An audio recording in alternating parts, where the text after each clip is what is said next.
Previously nga mga tropa ko, mga katikim ko, dito sa Ordinary Guys Try, tinikman natin yung Crazy Carabao with beer. Napakasarap niya, although kahit na isang buwan na siyang expired or yung best before na nakalagay doon, and hopefully matikman natin yung pinaka-fresh pa niya. Kapag ka naging available na ulit yung Crazy Carabao with beer, bibili tayo noon at iba-vlogs ulit natin. At ngayon, meron tayong titikman na panibago. Ito yung Budweiser King of Beers, nakalagay sa kanilang bote. To tell you honestly, never ko pa talaga nainom or natikman. Habang nanonood kasi ako sa Netflix, hindi ko nababanggitin yung title. Meron akong nakitang beer na iniinom nung cast dun sa pinapanood ko sa Netflix at nakita ko nga ito yung Budweiser. Kaya naman nung mga time na pinapanood ko yon, kinabukasan, bumili ka agad ako sa market. Hindi ko na maalala masyado yung exact price, mga around 75 pesos. Pero without further ado, titikman na natin siya. Bubuksan muna natin to. At syempre, yung kanilang pinaka-tagline na King of Beers,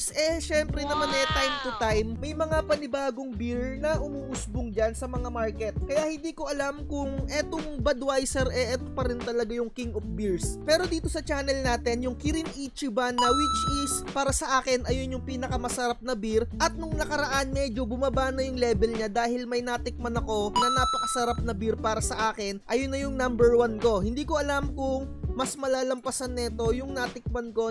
Ilang weeks na nga rin tong nakalagay sa freezer namin. At smell test muna tayo. To tell you honestly mga tropa, parang ang sarap niya ng inumin. Hindi siya ganun katapang kung tutuusin. Pero syempre nandun pa rin talaga yung pagka-resemblance ng pagka-beer niya. And hopefully, eto ay hindi talaga yung todo-todong mapait. Kasi medyo hindi ko masyado trip yun. Ang gusto ko kasi sa mga beer, yung tipong crispy yung lasa, medyo light, at hindi masyado matapang yung kanyang aftertaste. Tignan natin kung anong experience na makukuha natin dito.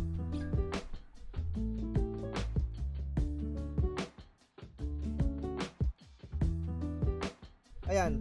Saktong-sakto yung baso natin. Napakaganda din ng kulay niya kung nakikita ninyo. Medyo meron siyang pagkadatingan na golden ale. Hindi masyadong malakas yung pagka-carbonation niya ata yung tawag doon, yung pagka-bula-bula. At wala din siyang head or yung parang pinaka-namumuo na foam.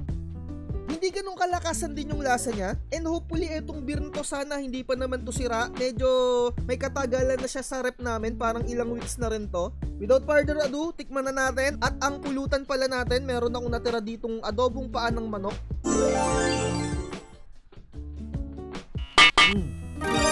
Goods din yung lasa niya. Kagaya nga ng sinabi ko, hindi ko masyado trip yung medyo mapait sa mga beer. Gusto ko yung swabing-swabi inumin, crispy, medyo matamis. Kung i-explain ko yung lasa na nakukuha ko dito or na-experience ko, matamis siya mga tropa. Siguro kung i-rate ko yung pagkatamis din niya, papasok siya sa 1.5 over 5 na level. Hindi naman siya sobrang tamis.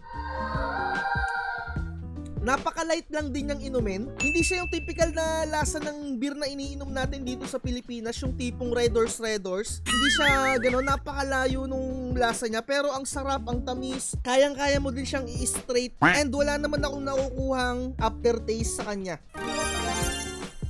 Napaka-light lang ng beer na to mga tropa, and minimal lang din yung na-experience ko na tusok-tusok sa dila. Para ka lang din umiinom na soft drinks na lasang beer, na flavor beer. Ganun lang yung experience mga tropa, medyo may pagkatamis. Hindi ko alam kung ilang percent yung alcohol level neto. Tignan natin dito, 5% alcohol by volume yung 330 ml niya.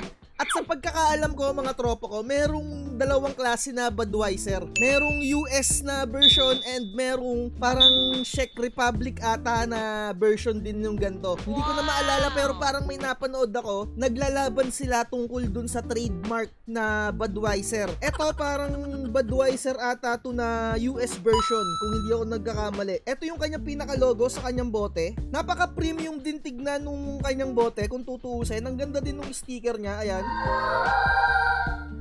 At eto nga pala yung pulutan natin. Konting pulutan muna tayo bago natin ipagpatuloy etong vlogs natin na to. Tastes good. Sa typical na inuman sa kanto mga tropa ko, ito yung usually na pulutan kapag alam mo yung tipong budget gaming, tapos napakadami yung mga bisita or ang dami yung ini-expect na pupunta na makikiinom, ito yung napakamurang pulutan talaga. Tapos yung tipong dadamihan mo ng sile, naku medyo marami akong naaalala ng ganyan. At syempre ituloy natin yung pag-inom natin dito. Medyo nauubos ko na yung isa, bubuksan natin yung pangalawa natin bote. Yung tansa niya medyo nangalawang nasa rep namin, medyo may katagalan na kasi talaga siya. Medyo 2 weeks or 3 weeks na siya sa rep. Yung style ng tansa niya hindi ko masyado trip. Ayan, napaka normal lang. Parang simple lang, no? Napaka simple lang. At hindi siya mabula mga tropa kapag isasalin natin. Ayan, no? Nakita nyo naman nung sinalin ko dito sa ating baso. Siguro mga tropa kung i-rate natin to all in all, regarding din sa kanyang lasa, walang nagba-backfire or walang aftertaste. Masarap siya inumin, kayang-kaya mo siyang i-straight. Kung i-rate ko to mga tropa, papasok din siya sa mga 3.9/5. Ganun yung ratings ko dito. Sa presyo naman, hindi ko na talaga masyado ma-recall. Kung hindi ako nagkakamali, around 75 pesos siya. And nakita ko sa online, kung medyo budget-wise ka, ang bilhin mo yung 6 pairs na at makakatipid ka doon. Kung ikukumpara mo to sa Red Horse at eto, para sa akin kung gusto mong maraming inumin, go for Red Horse na syempre na alam nyo na yung lasa or mga San Miguel beer. Pero kung may budget ka naman at gusto mong tumikim-tikim ng ibang beer, okay din naman to. Pero kung tatanungin nyo ako kung titikman ko ulit to, para sa akin hindi na. Okay na siguro yung experience ko dito. Hindi siya yung beer ng parang hahanap-hanapin mo mga trope. To tell you honestly, hindi siya ganun. Mas masarap pa yung ininom ko nung nakaraan na Crazy Carabao, and hopefully dumating na yung in-order ko kay Crazy Carabao. Napakadami kong in-order doon. Meron silang Pilsner, meron silang Golden Ale, ang dami. Meron pa silang cider. Iba-vlogs natin yon, i-upload natin. Pero eto nga, mabalik tayo, 3.9/5. Kung bibilihin ko pa ulit to, hindi na. Okay na ako sa experience na ganito. Goods lang siya, itry nyo din. Nasa description kung bibili kayo or gusto nyong tikman. Dito na natin tapusin tong vlogs natin.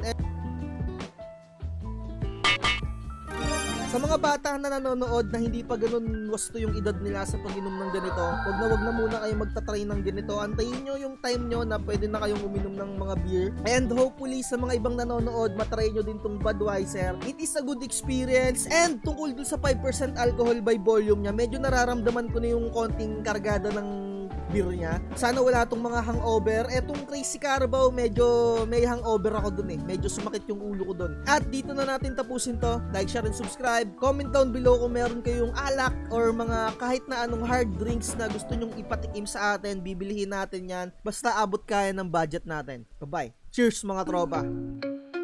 Sabay-sabay tara, tikman natin sa bawat shot ng hanggat sa kaya natin. Mga bote at baso, puno ng alak, walang susuko, basta't lahat malakas. Tikman natin lahat yan, hanggang sa magdilim na di pa rin bitawan. Sige,